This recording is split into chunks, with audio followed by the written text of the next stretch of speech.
All right, El Paso, before you skip this video, look at the semis. I know it's not the prettiest sight. You do not want to live in a home that's right next to that. But don't worry, this home can be built in other places. In this video, I'm going to educate you on the home, the floor plan, the features, where else it can be built. And if you like this home but you don't like the location, that's perfectly fine. Now, this location isn't the biggest disadvantage because, of course, with a not so desirable location comes a more desirable price. This home was built by Metro Homes. Ignore the dirty front entryway. This home is still sort of under construction. It's missing some miscellaneous details. But anyways, built by Metro Homes. It's called the Via Charlotte. That's the floor plan name. 4 beds, 3 full bathrooms, and it's sitting at 2,031 square feet. The price on this exact one that is for sale is $369,950. And pretty much anywhere on the east side and in Horizon that they're building in, it's that same price. However, if you go to Enchanted Hills, which is on the west side of El Paso, it's $379,000. And that's a little weird to me because I would expect the west side to be a lot more in price compared to the east side. I don't think that the west side is so much underpriced, but I do think that this specific home that I'm walking through is a little bit overpriced because the west side should be a bigger gap. And also, if I compare this 2,031 square foot home to Palo Verde home that's 2,026 square feet that comes in at $378,000 in Horizon in a better location, it's like it's neck and neck with this. But I feel like this specific location being so close to like this place where they park semis should drop it by at least another $10,000. So if they had this home at $359,000, then I think at that point it starts to become worth it getting a little bit more of an inconvenient location for a beautiful home. By the way, I just walked through the Jack and Jill restroom. This is a pretty unique feature. It's not too common in El Paso amongst builders. I'm not sure why. I'm sure it has to do with the fact that it might take up too much space, make certain bedrooms smaller, X, Y, and Z. But hey, this builder did a great job of implementing it because I know a lot of people out there, they want their kids to be able to share the same restroom, bond. And yeah, this is a unique feature. I don't see it in very many homes. This is one of the first homes that I've seen it inside of in a while. Now, this is a living and kitchen area. Don't worry, we're going to get to this.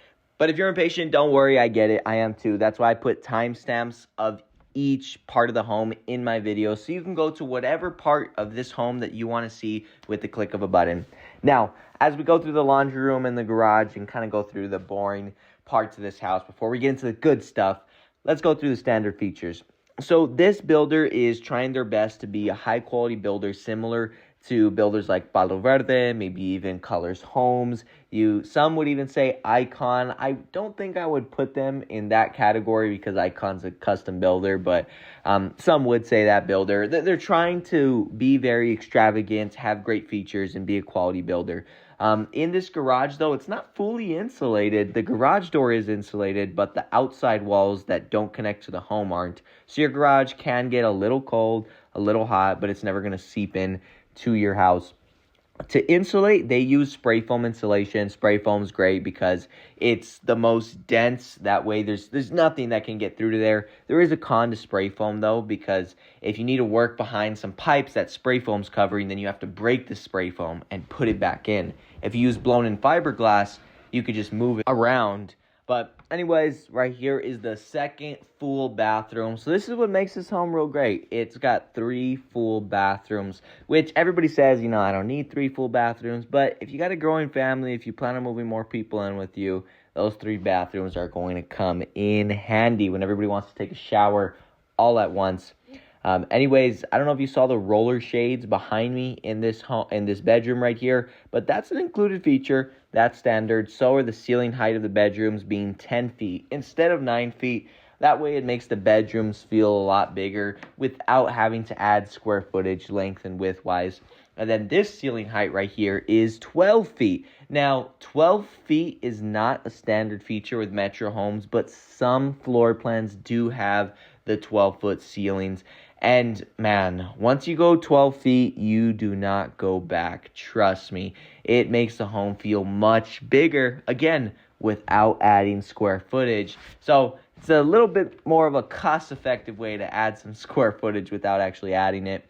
Right here, we got the quartz countertops on this counter right here, and that's an included feature. You could choose granite as well. It's no big deal. Granite does cost a little bit less than quartz. The apron sink also, it's an included feature. This kitchen, they went with a contemporary style on the cabinets. Not the biggest fan of the cabinet style. It is important to note that there's a possibility you might be able to change out the cabinet style, but at the same time, for production builders, they tend to hold the same cabinet styles and they just let you switch up the colors. Now, you don't have a walk-in pantry for this home, and more than likely, the builder did this because they were trying to save space. They were trying to make the home feel as big as possible, and they're hoping that the person that comes in this home either doesn't notice it's not a walk-in pantry or doesn't really care. I personally do like walk-in pantries, but it's a give and take, right? You lose the walk-in pantry, you gain some more kitchen, dining, living room space. I would say that in modern day, not a lot of people need too much dining room space. You probably just need like a breakfast nook area because if we're being honest, who eats at the dining table still? If you still do eat at the dining table, I'm not judging you. I think that's amazing. But like, for example, this space right here, it's a pretty big space for the dining table. Maybe they could have done a walk-in pantry. Not exactly sure how they would have laid it out. It would have completely changed it up. But anyways, this little segment right here was a bit awkward because I could not open this sliding glass door for the life of me. And it wasn't because it was dusty or anything, which is usually the reason. I don't know. I couldn't open the lock. It was weird. But hey, this yard is very small. Very, very small. Like, whenever somebody says they don't want a small backyard in El Paso, this is what I consider small. And this is also all the more reason why I feel like this home should be priced lower. Not only do you have a small yard, not only is somebody looking down on you, your neighbor, and you have that semi place near you. That's what I'm saying. Like, at a maximum, it should be like $359. If you're the builder and you're watching this video, please, I think your homes are amazing.